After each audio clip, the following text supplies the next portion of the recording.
niya gusto na hindi tayo din.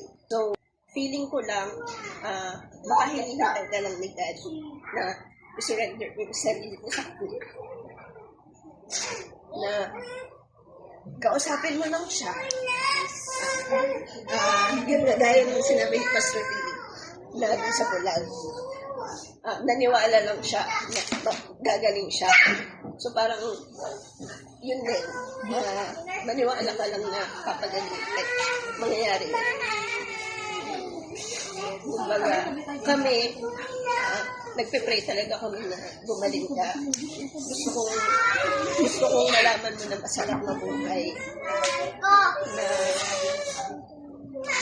siguro wala ka pang sariling family, pero iba yung pakiramdam na makikita mo masaya mga kapatid mo, na makasama sila kami, na kahit naman ganyan ka, na sabihin natin, attitude niya sinasabi. Pero syempre, kapatid ka pa rin natin. Kumbaga, hinihiling pa rin talaga namin na gumaling ka. Kaya, hindi mangyayari yun. Hindi tatalab yung mga pray over yung mga, at namin sa'yo, kung sa sarili mo, hindi mo, wala kang hope. Kaya gusto ko mangyari sa'yo yung hope na yun. Na gagaling ka, na sa sarili mo mismo. Kaya ngayon, tapos yung Bible study natin, mag-reflect ka doon sa kwarto mo. Huwag kang mahiya. Umiyak ka kung gusto mo umiyak. Kausapin mo si Jesus. Gagaling ka. Kumbaga, hindi naman tayo, hindi tayo ganun ka-religyoso, hindi tayo nag-church. Pero alam naman natin sa sarili natin na kinakausap din natin si God. Yun lang. Kumbaga, ngayon, hayaan mo kami dito kung maingay. Ngayong gabi mag-reflect ka dyan. Kumbaga, kausapin mo siya. Ayun. So, okay. Sabi ko na yung gusto ko sabihin. Kumbaga, gawin mo lang yung part mo. Gagaling ka, promise. Naniwala ka lang. Ayun. Amen. Thank you, sis. How about you, Sister Koshay? Si Pastora yan eh. Pastora yan. Alami ka advice sister. Pastora yan. Kailangan, i-heal mo muna yung mind mo. Bigyan mo ng kapayapaan. Huwag mong isipin financially kasi madaming dadating na isipin mo, ang daming tumutulong sa'yo financially, hindi natin kamag-anak. Kumbaga, isa yung isipin mo na hope na hindi problema financial. Oo. Yun lang, maniwala ka lang. Kailangan pagalingin mo muna yung mind mo bago yung physical mo. At susunod na yun, lalakas ka. Yan. Amen, Pastor. Ikaw, sister. Nangyari sa atin, hindi aksidente, kundi kung pag may nangyari sa ating hindi maganda, accident, sakit, lahat yun, God can turn it for good. Sabi niya mismo sa word niya yan. Kapag salita ng Lord, it cannot be broken. Sabi ng Lord yun, kaya in any situation, yun lang, sa akin yun ang encouragement ko sa sarili ko lagi. Kung may mga bad times na nangyayari sa akin, hindi magandang nangyayari, ang laging mindset ko, God will turn it for good. Hindi lang mindset yun, kundi yun yung salita ng Lord na pinangahawakan ko. Kaya ganun din, in our situation, God can make it, turn it for good, for those who love Him. May karuktong yung verse na yun eh. For those who love Him, yung mga nagmamahal sa Kanya. Kaya, ang dali ng requirement, kayang baguhin, kayang i-turn lahat ni Lord. Ang dali ng requirement, mamahalin, ilalove back mo lang siya. Mahal tayo ni Lord. Ano yun? Mahal niya tayo. Ang gagawin mo lang, ilalove back mo siya, mahalin mo din siya. That's the only requirement. Kaya, yun. Maganda na suggestion lang na mga practical things to do. Yan? Bigyan mo siya Bible juice. You start to read the Bible. That's the word of God. Yan yung spiritual food. Tayo kailangan natin ng lakas physically, kumakain tayo. Pero kailangan din natin ng lakas spiritually. Kaya, which is the word of God. Yan yung pagkain spiritual.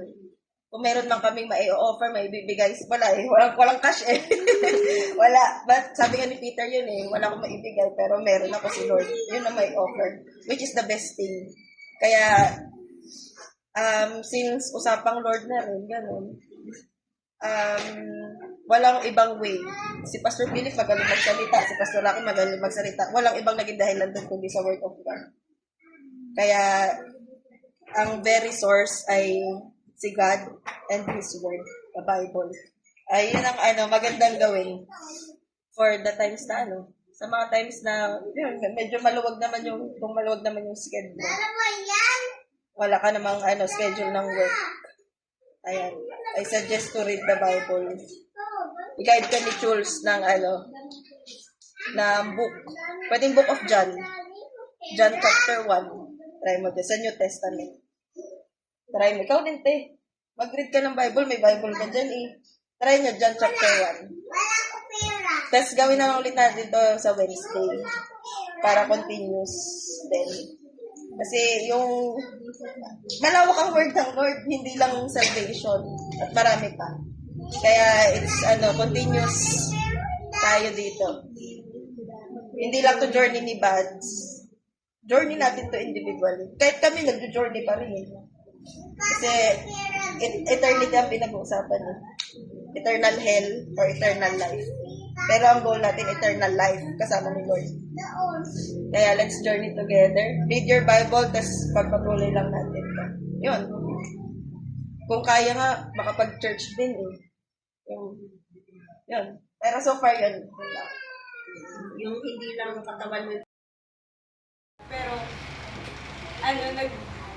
may desperate cry siya kay Lord. Sabi niya, Lord, may gusto pa akong gawin. Then, ang ginawa ni Lord, pero ang ganda story niya, si King Hezekiah, binigyan pa siya ng time ni Lord. Tinugon niya yung panalangin niya na, di ba may desperate cry si Hezekiah? Tinugon niya yung panalangin ni Hezekiah na, okay, hindi na pa time. May gusto pa siyang gawin dito. Yun yung personal desire yun ni Hezekiah, may gusto pa siyang gawin. And God answered that prayer. Ay, nabuhay pa si Hezekiah. That's why. Yeah. Gagalak ka. God will heal. Yan yung Ako yung nakikita ko kay Bads, yung mercy ng Lord. Na, bless ka ng ganyan yung sakit mo kasi binigyan ka ni Lord the opportunity. Parang may ample time ka na meron kang time na makapag-meditate, may time na makapag-schedule ng Bible study. Hindi siya yung ma-aksidente ka na lang bigla isang bagsak. Wala ka ng time. That's the grace of God. Yung sa situation ni Bads ngayon. Yung love ng Lord talaga. Love ng Lord. Grace ng Lord. Nagdadag ka lang. Kung hindi mo kaya talaga pigilan sa iwasan mo lang. Kasi totoo naman may parang withdrawal syndrome. Di ba nakakailang vape ka? Kunya kung tatlong juice na uubos mo, o dalawa lang ngayon, isa, hanggang sa wala na talaga. Para kahit sinabi ng doktor na hindi siya kasama, makakatulong din yan kasi masyadong malakas yung dose ng gamot mo ngayon, maapektuhan ang kidney mo. Ganon din yung sa baka. Kaya iwasan mo din, kung hindi mo kayang isahang tanggal yung vape, bawasan mo hanggang sa wala na.